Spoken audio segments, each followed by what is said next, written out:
everybody, welcome back to Wojo Homestead. So I am very excited today to share with you a couple of packages that I got in the mail.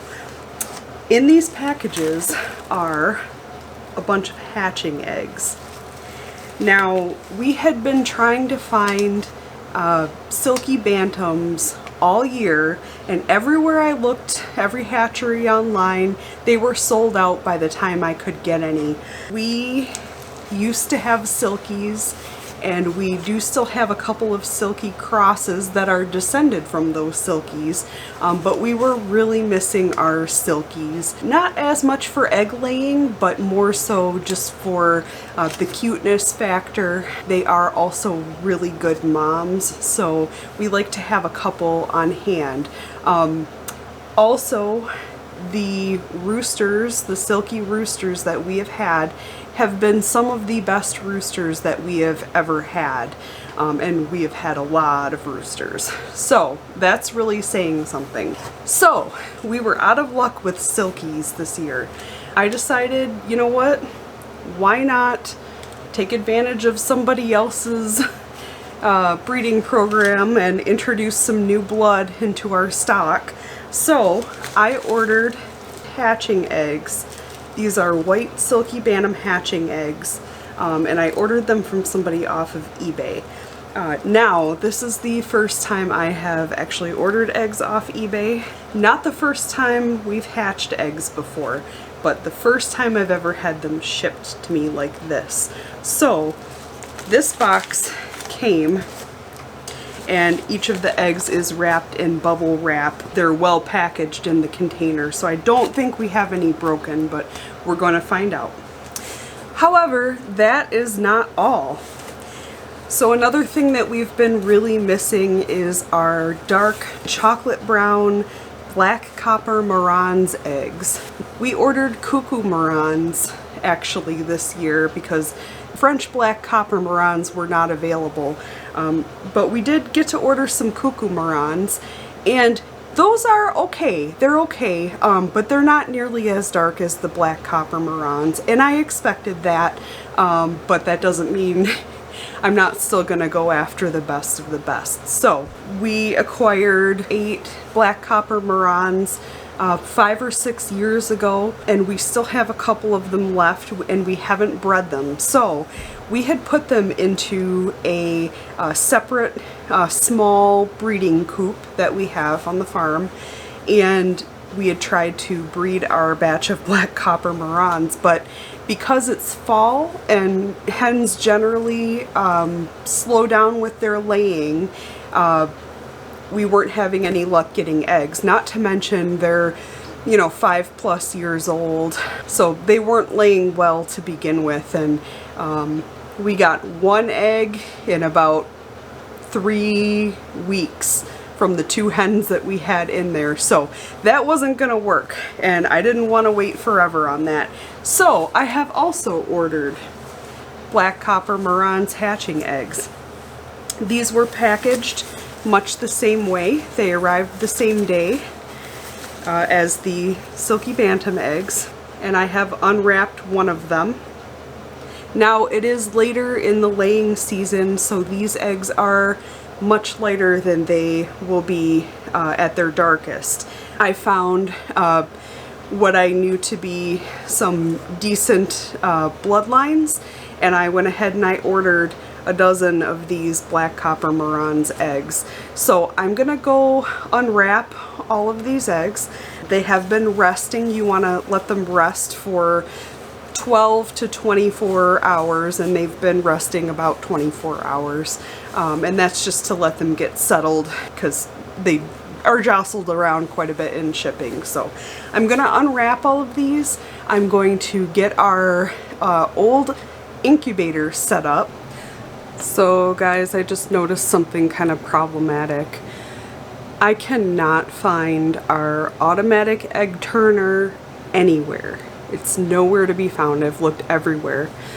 But what that means is that in the meantime, I'm gonna have to turn these eggs by hand several times a day until I find that or order a new one.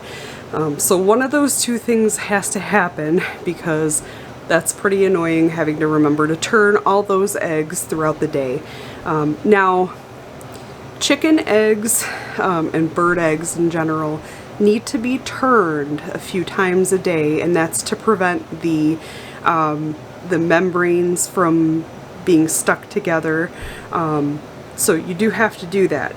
A mama hen, when she's naturally incubating the eggs, she will go ahead and turn them herself, actually, which is why I prefer a hen to do this, but I'm gonna have to play mama hen here and turn these eggs. So I have my incubator set up on my plant shelf here. I've got a thermometer that tells me the humidity as well. You want the humidity to stay between 45–55%. And I have my little egg holders. Now these are just half a dozen egg containers that I ordered online somewhere years ago, and I've cut the tops off, and I'm just gonna set the eggs in here until I can find that egg turner, which hopefully I do. Now this incubator is gonna cool down some while I've got it open like this.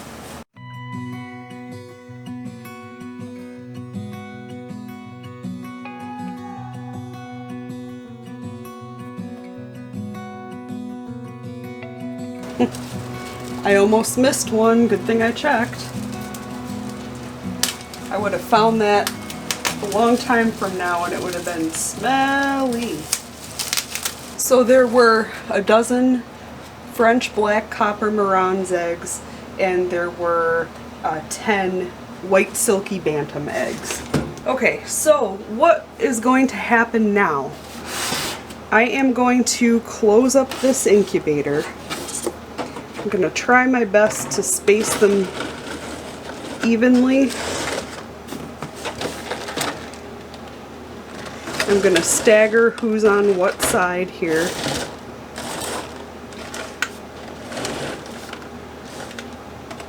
Okay, and then I'm going to put my temperature and humidity gauge right in the middle. This is not an ideal one. Okay, so this incubator is going to be a little bit cooler at first for the first 10–15 minutes or so until it gets heated up. So I want to keep this between 99.5 and about 101 degrees. I found that to be the ideal range for chicken eggs. The humidity should be 45–55% for the first part of the incubation period. You do increase that the last couple of days, but I'll talk more on that later. So this incubator works by this dial here. You increase or decrease the temperature, and I have it set to just about right where I want it, so I don't want to move that. This is just a simple styrofoam container with little glass windows and a heat coil going around the top. Super simple, fairly inexpensive. I don't recall what we paid for it, but I did buy this 5 or 6 years ago, so that I'm not sure. I want to say it was maybe $40 to $50, somewhere in that range. And that egg turner that we do have somewhere is another probably $35 for that. So this setup will get you in the door under $100. Well, chicken eggs take 21 days to hatch from the start of incubation. So what that means is we are in for a wait.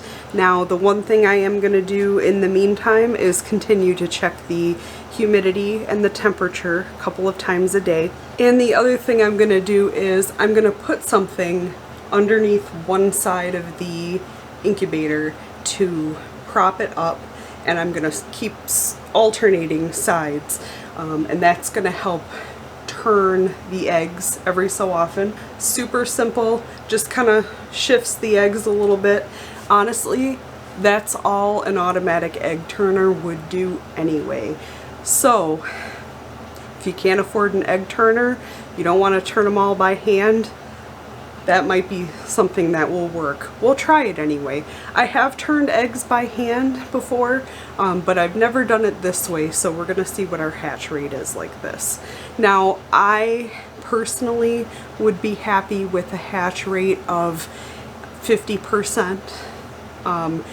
That's not a very good hatch rate. However, I would be happy with that just because that's the number of birds we want. We had 10 plus a dozen, that's 22. I don't need 22 more chickens. I can probably sell a couple of them. But I would be happy with the 50% hatch rate. So we're gonna give it a shot and see how it goes. All right, well, I will keep you guys posted on this, and we'll see you in the next video.